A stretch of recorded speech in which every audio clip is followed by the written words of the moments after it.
Out of all the Torah's dynamic characters, there's one who we don't really get to learn an awful lot about, which is ironic since he's actually the most active and influential character in the entire Chumash, the five books of Moses.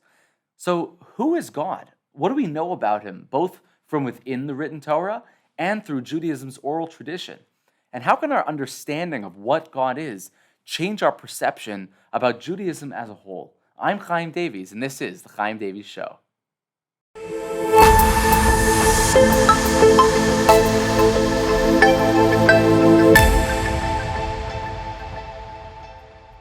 Welcome back to the show. This episode is sponsored by Madison Braids. If you or one of the women in your life are looking to add a fresh twist to your style, there's really nothing like the quality of Madison Braids to upgrade your hairstyle. Madison Braids are the top-rated synthetic hair braid company in the United States. And with a wide variety of shades and colors, you're sure to find something which complements any woman's style. And today, you can save 10% on your next order. All you have to do is head over to madisonbraids.com and use the code CDSHOW10 to save 10% on your next order. I'm telling you, my wife has them, my daughter wears them. They're high quality and an easy way to enhance your look. That's madisonbraids.com using the code CDSHOW10, and you'll save 10% off today. Also, before we dive in, I just really wanted to open with a sincere thank you and just a tremendous debt of appreciation that I have for all of the support and encouragement and love that's been pouring into Sinai Studios and to my show over the past week. All of the support tremendously makes a difference, and we're very much appreciative. So we're going to be talking a little bit about God. Now, the Torah is not a collection of biographical sketches. We're often told little to nothing about the origins of the greatest protagonists or some of the most infamous antagonists of the Bible. And that's because the Torah is not a history book. Its central mission is not to inform Jews or the rest of the world about the important stories of Jewish history. Sure, when the stories facilitate the central purpose, then of course, we get to hear all sorts of incredible tales. But primarily, the Torah sets its sights on expounding the nature of Israel's covenant with God. And when knowing the stories facilitates that goal, then we get to have a little bit of story time. And even when that's the case, and we do get those stories, every detail which finds its way into the narrative is seen as imbued with meaning inside every nuance of the text. So in many cases, we're told practically nothing about the formative years of Torah's greatest personalities. I mean, when we're introduced to the founding father of our nation, Abraham, he's already in his 70s, having spent decades of his life defying his culture's expectations, living a life of ruthless questioning. Now, of course, our oral tradition fills in many of these gaps and details and provides the backdrop for understanding the written Torah's presentation. So we get to learn about his youthful rebelliousness, his years of searching and understanding, his confrontation with the king Nimrod, right, who throws him into the fiery furnace. All of these incredibly illuminating stories don't make it into the text itself. When we actually encounter Abraham in the text, we only know of him what the Torah speaks of on its surface. And yet, when it comes to someone as central as God, it's actually really important that we have an idea, some sort of backdrop of who we are speaking about. And I'll tell you why. You know, one of the greatest Torah revolutionaries in the past 50 years was the great Rabbi Noah Weinberg, of blessed memory, the founder of the modern Jewish outreach movement. And one of his great contributions of practical Jewish thought to the world was his famous 48 Ways to Wisdom series. And in this series, he mined the words of our sages for practical insight into effective living based on the Torah's values. Rabbi Weinberg once shared the following really beautiful illustration of the importance of defining our terms when we're going to use them in a conversation. So imagine you have a friend who just went to visit the land of Israel for the very first time. And he returns and you're having a conversation with him about all of the experiences that he had while he was there. And he tells you, he says, it was an amazing experience. We toured the entire country, saw all these beautiful cities and the fascinating archaeological sites. Although, he adds, I'm actually a little bit disappointed. Disappointed? Why is that? Well, since it was Israel and all, I sort of thought I would see more things that were, holy. You know what I mean? So you say to him, I see. Hey, let me ask you something. Since you did so much traveling, you saw so much, Did you happen to see any bafoof sticks along the way? So he looks at you with this kind of curious, confused look. I'm sorry, bafoof what? I'm not sure if I saw any of those. What is that? So you tell him, oh, no, don't worry about what those are. I'm just curious if you saw any while you were there, on all your travels. So he says, wait, what? I mean, how could I possibly know whether I saw any of those bagusniks or whatever it is that you're talking about if I don't even know what that is? My friend, you tell him, I can ask you the exact same question. How could you possibly know whether you saw anything holy if you don't know what that even is? Mic drop moment, right? So this gorgeous little dialogue really captures what's wrong with so much of our contemporary dialogue. Because without defining our terms, we speak right past each other, debating the relative virtues of freedom or the right to choose or the existence of God without ever stopping to define our terms. I mean, how can we ever expect to arrive at some consensus amongst one another if we don't at least attempt to define the words we're using? But probably the worst victim of this is ourselves. When we fail to reflect on what we mean by what we say, we allow the illusion of clarity to box us into our infantile understandings, constantly patting ourselves on the back and assuming that we have some sort of insight. So when it comes to knowing what we mean by the word God, this is obviously infinitely true. As humans, we're naturally concrete thinkers. It takes a tremendous amount of development in us before we can really start dealing with abstract concepts. And even then, we're really good at just making little personas of everything, right? Anthropomorphizing the world around us into terms which make sense to us, which speak to our senses.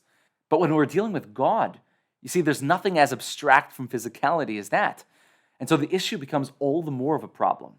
Most people grow up thinking of God as some sagely old man with a long white beard, right?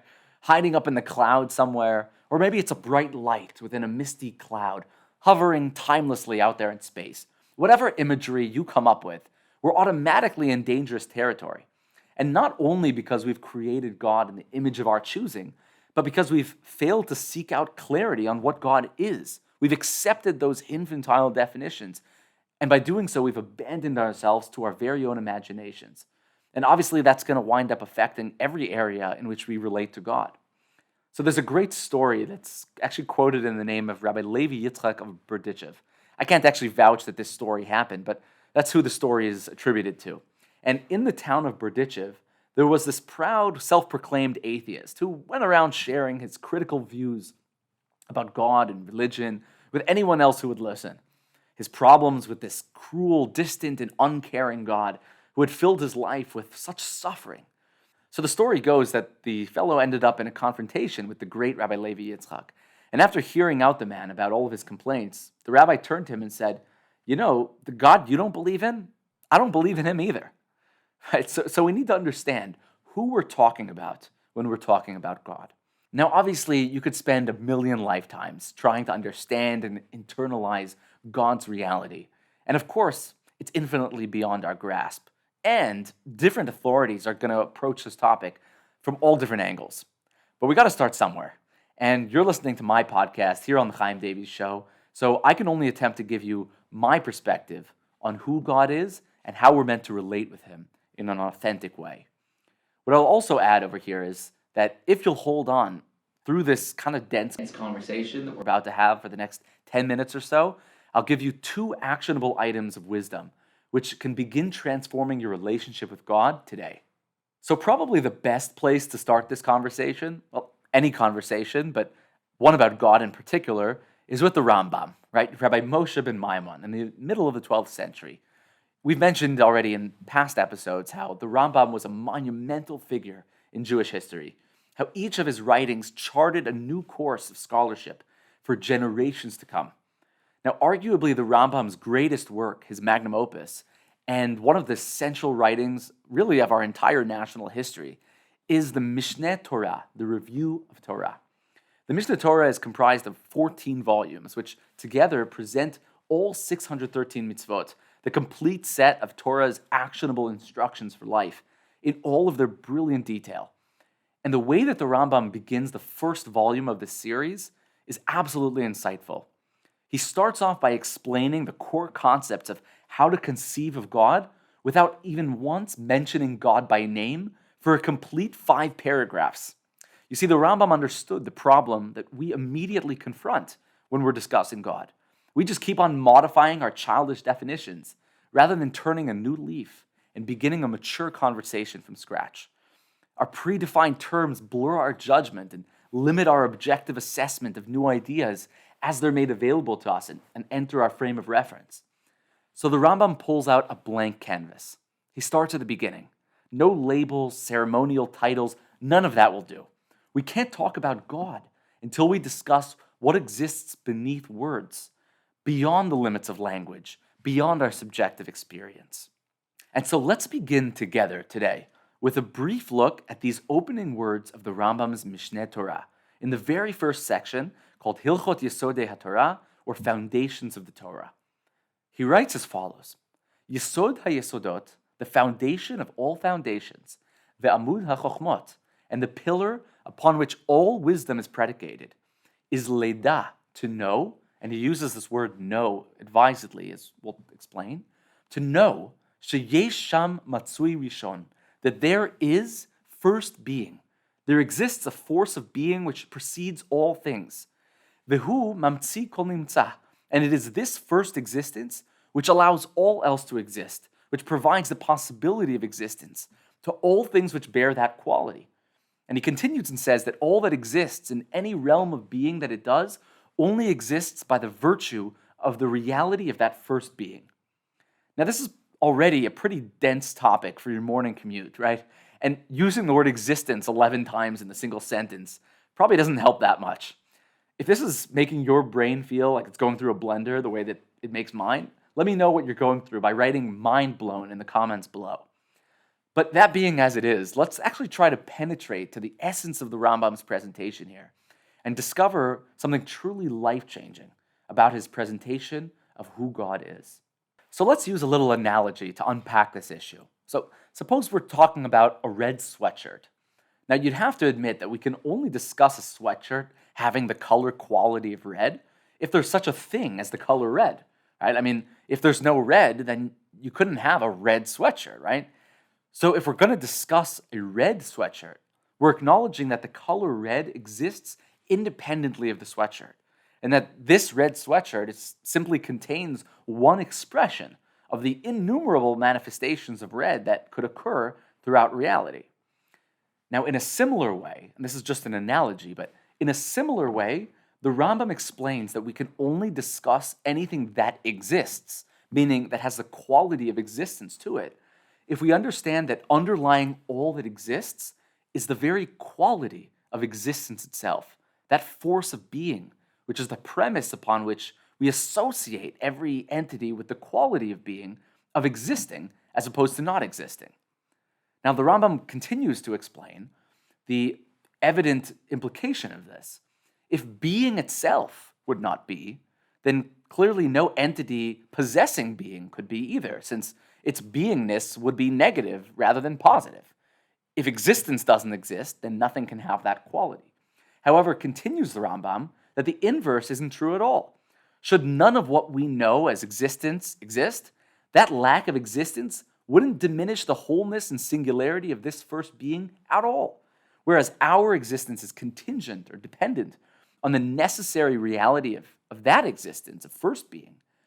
First being is entirely non-contingent on our limited expression of existence. His existence is ontologically non-contingent. What this also implies is that this first being is absolutely singular, a true oneness, since its existence precludes limitation of any kind. It also implies that this existence is eternal, since there's no cause which could have preceded it to provide it its own existence. It's only after 5 dense paragraphs of philosophy like this where the Rambam finally tells us that this first being he's been describing this whole time is the God of Torah, the God of Judaism, that entity which constantly imbues existence into all things and powers the very fabric of the cosmos, that undying force of existence generating all of life. Why does anything have existence to it? Because God causes it all to exist as it does without having any form or mechanism to do so. He powers it all by the virtue of his own being. It's only in as much as God exists that anything else has the possibility of existing as well. So now that I've used the word existence more times in 20 minutes than your average person uses in an entire year, let's take a step back and consider the implications of what the Rambam has done here. He's intentionally avoided any mention of God by name. And what we've learned is that there's this first being, right? The entity which allows all else to be and provides it with its essential existence. So it becomes clear right away that this being is beyond what any descriptors, any human language could attempt to convey about it. I mean, all we can say in a somewhat silly way is that this existence exists. It's silly, of course, because if it's existence, then of course it exists. But it's also silly since we're using the term exists in a parallel way to how we describe that tree or some person as existing. But the existence of first being is fundamentally different from all those types of things by virtue of its non-contingent nature, that it's ontologically different than everything else which exists. So we kind of get stuck in a situation where we can't really say much about God. The way the Rabbeinu Bachya writes this in the 10th chapter of Shar HaYichud, the Gate of God's Unity, in his book Chavot HaLevavot, the Duties of the Heart, is that we can really only say three things about God. He exists, he's one, and he's eternal. And these sort of form a negative theology from which we're supposed to derive that God is not plural, God is not non-existent, and is not created by anything else. Now, as elegant and succinct as that is, it kind of gives us very little to relate with in any substantial way. But more deeply, it actually fails to translate into that interactive character played by God as found in the Torah. And it certainly seems to fall short of the Torah's own directive of v'halachta bidrachav, that we're meant to emulate God's ways in the ways that we live our own life. I mean, what's practically actionable about seeing God's existence in this eternal, untouchable way? So I think that there are really two really clear and simple concepts that emerge from this presentation of God. And I'll just give a little plug over here and say that in our next episode, we're going to focus into the persona of God as presented through our Torah more directly. So stay tuned for that. But there are really two powerful takeaways from these ideas we've said today, which we can already begin living with and bringing into our experience. The first idea is the overlap between God's existence and our own. In other words, if I recognize that I exist, which is pretty much the one thing that I know most clearly in life, then I must recognize that there's a concept called existence, which I happen to be an expression of, a quality which I happen to manifest. But by recognizing that, I become aware that my existence, along with that of time and space, the trees outside, the forces of nature, and anything else which exists, is all a direct expression of that first being. It emerges that I accept the existence of God, the first existence, if I accept my own existence. So to the extent that I know that I exist, I can know that existence exists. And so here's the thing, and this is how presenting God through the Rambam's lens becomes so powerful.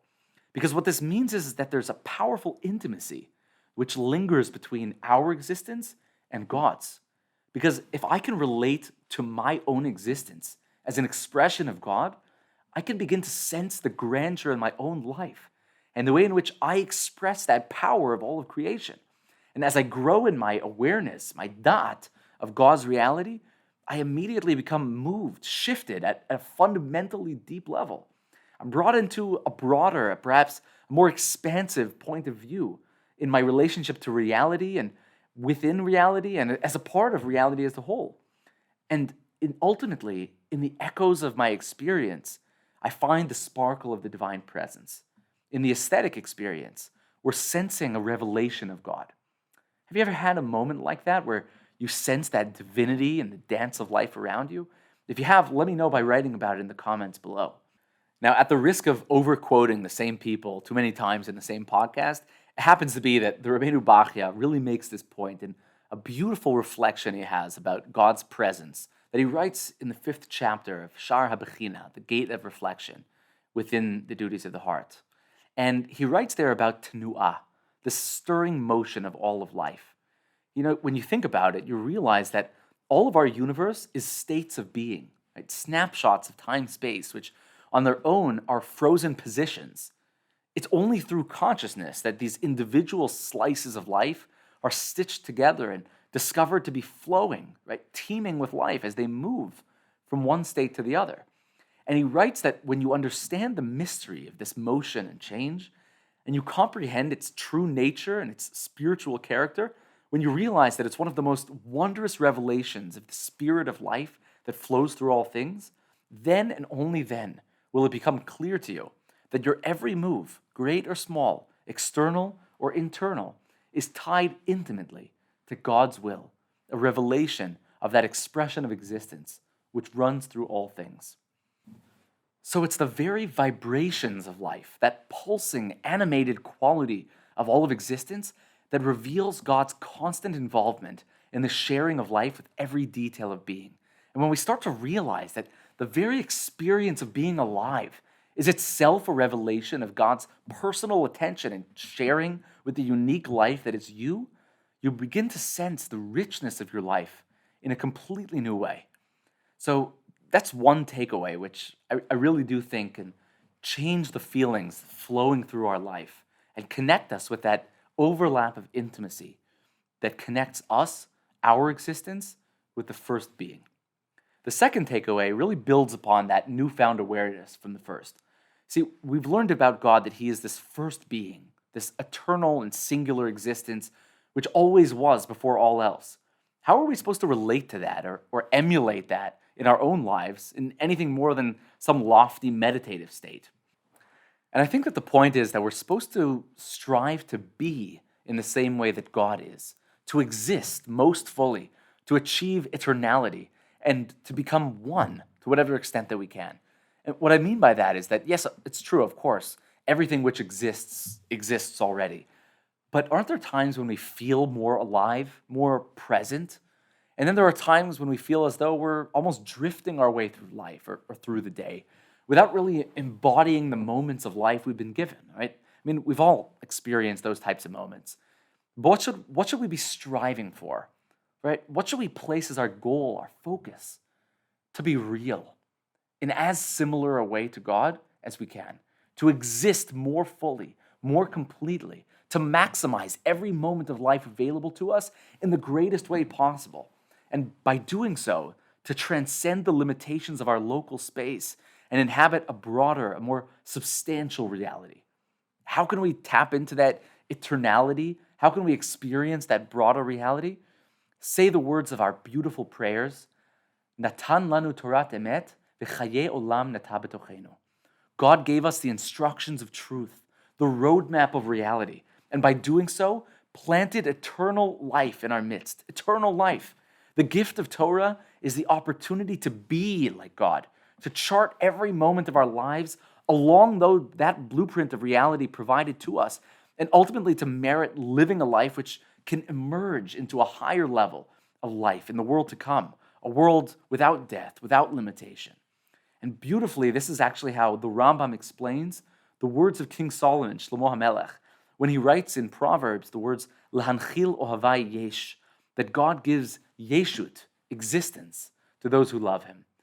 Rambam explains that the ultimate reward for the performance of mitzvot, for a person who has invested himself or herself into integrating Torah's vision into his own being, is existence itself, to be connected and aware of God, of reality, in a way which is so pleasurable, so energizing, that it simply defies the limits of language to express in any way, shape, or form.